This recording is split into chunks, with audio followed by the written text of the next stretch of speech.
Hi everyone, here you can see me putting the final touches on this 9x12 oil painting I recently finished. You may have spotted that my signature was already at the bottom left of the painting. This is a little psychological trick I play to help me finish paintings more easily. When I'm working on detailed paintings like this one of the most important aspects of the process is actually the part where I'm not painting at all, where I'm sitting back and examining the painting and really trying to get a feel for what details need to be added and what things need to be changed to bring the painting to the most appealing finished product. There are quotes attributed to many famous artists that all roughly mean the same thing, which is, an artist never really finishes a painting, they simply give up. Especially with such detail-oriented subject matter, it would be very easy to become obsessed with specific details and sort of lose the most important aspect of the image, which is capturing the overall presence and mood. So it's about finding a balance between detail and also making sure you don't overwork your art so that you maintain that sense of spontaneity and make sure that you hold on to that actual specific mood that you are trying to capture or create with your art, as opposed to just sort of copying a photograph or making something that looks like a photograph. You may have noticed I'm actually able to rest my hand directly on the canvas, even though this is an oil painting. In general, even for oil paintings, I work in several sessions, sometimes intentionally letting the whole painting dry to the touch in between sessions so that I can spend that important time looking at the painting and planning ahead, and giving me one or more opportunities to come back at my painting with a fresh eye and see what changes would really benefit the overall quality of the image. You may have also noticed a second ago I just blended some color I just placed on the canvas with my finger. While this sort of finger-based dry brushing method can work quite well to blend color into already dry paint on a canvas, I don't recommend it in general while you're doing oil paintings unless you really make sure you're using all non-toxic colors, which I am. So getting back to the point of my signature, during one of these sort of staring sessions where I'm just looking at the painting and planning ahead, once I realize there are only somewhere between 5 and 8 steps that I really need to do to finish the painting, that's when I sign my name. It's sort of a promise to myself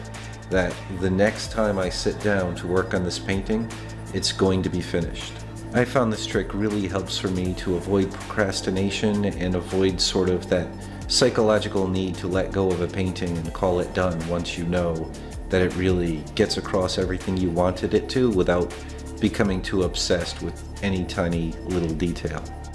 And speaking of details, it's often during those moments where you're not painting that you can make one of the most important decisions, which is what details to actually intentionally leave out in order to better capture the sort of mood that you're trying to put forth. For this particular painting, I left out easily more than half of the actual branches that were present in the trees. While I needed at least a certain amount for the proper aesthetic and sense of realism and balance for the image, there was also very much a risk of going too far and copying the photograph too closely and ending up with a much more claustrophobic feeling than I wanted over the head of the viewer. It's important, even with representational classical realist style artwork, that the artists decide what to change and leave out and add in order to better capture the actual mood or moment that they're trying to convey to the viewer. Standing there in the real world out in front of that church, there was an entire sky open before me and in front of and behind me, whereas in the painting you only have that one 9x12-inch image, in this case, to convey the entire world and the sense of the world around you. So if I closed up what was visible of the sky with thousands of little branches, it would have felt far more claustrophobic than being there in the actual scene. This is similar to how if an illustrator were drawing someone running, because they only have a single static image to convey the sense of movement, they would intentionally draw with much more exaggerated lines and angles, and especially draw the character to be very off balance, because that sense of being off balance is one of the ways that you can exaggerate the image to convey the sense of movement. In the case of this painting, I added more blue to the sky and the shadow colors as well as the rooftop to get across that sensation of cold winter air. I especially love paintings that do more than just capture subject matter, but actually create the sensation of this moment in time being captured and being able to re-experience this moment in time by looking at this image, even if it's not you that had the original experience in the first place. In the case of this image, a simple human's eye view, mundane perspective creates that sense of familiarity and your presence there, like the viewer is just taking a walk, taking a shortcut to go to this church. The blues are more blue to help the viewer feel that coolness in the air in that moment, in that place. There are many fallen leaves on the ground, but none are falling in this moment. All are still and on the ground to convey that sense of still winter air. There are just enough bare branches up above to help you feel the presence of the trees and to remind you of the season, without overpowering the painting and creating an unnecessary claustrophobic sense. Now that the majority of branches that will be needed are there, it's going to be a matter of looking around, carefully deciding what little extra details or tweaks to details will be needed to sort of make myself happy with the final image, making sure nothing stands out as being too sharp in contrast or not having enough detail, perhaps not being enough in shadow or not having enough of a highlight on it to really pull off its shape and its placement. At this late stage in the process, with most of the painting dry to the touch, I would often do very thin dry brushing layers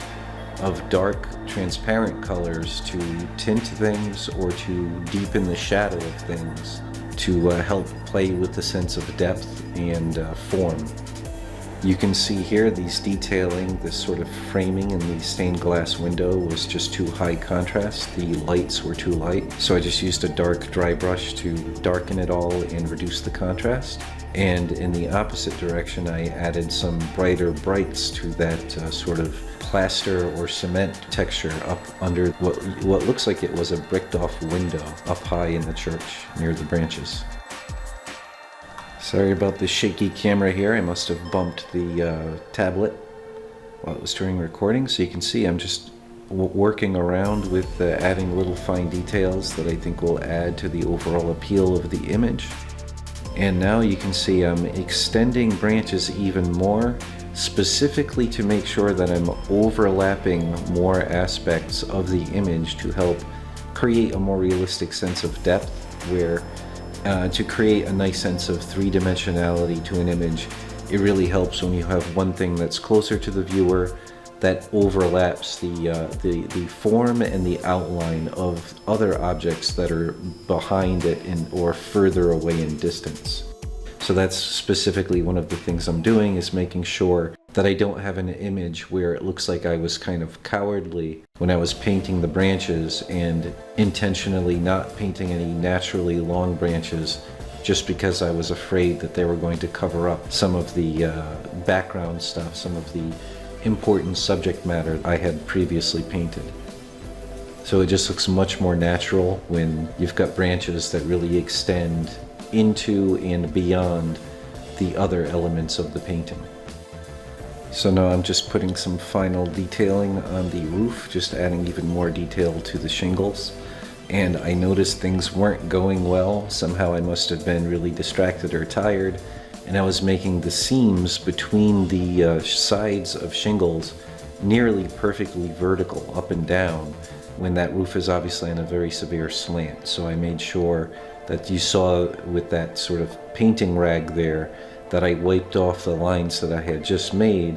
and then put new lines down that were on more of that necessary diagonal. So that's another really useful aspect to working in sessions with oil paintings where each layer is dry to the touch, because that allows you to correct silly mistakes much more easily. So this would be the point in the process where I would have taken my last sort of 5-minute break from painting to really look and plan ahead the final few things I was going to do. So now it's the final really nitpicky details, adding a little bit more careful control to the shadow side of things, to the shape, to really make sure I'm pulling off the exact silhouette of some of the architecture, and just hitting very last minute little details, and that's where I called the painting done. And so now we're going to pull back and see the final finished result. And that's going to be it for this one. I hope this process was entertaining to watch and that you liked the end results. If you do like this or any of my other paintings, please visit my page on fineartamerica.com, where you can purchase anything from beautifully framed museum quality prints of my paintings to throw pillows, cell phone cases, and even shower curtains of my art. Or share this video with your friends if you think they might also enjoy watching.